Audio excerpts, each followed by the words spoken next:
Bismillahirrahmanirrahim.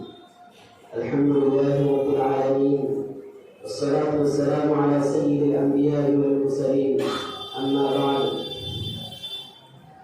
Janabi Muhammad ala sayyidil mudarris मुअज़्ज़ज़ असातिज़ा किराम और मेरे प्यारे दोस्तों, जैसा कि हम सब जानते हैं कि हम आज यहाँ यौम आज़ादी मनाने के लिए जमा हुए हैं।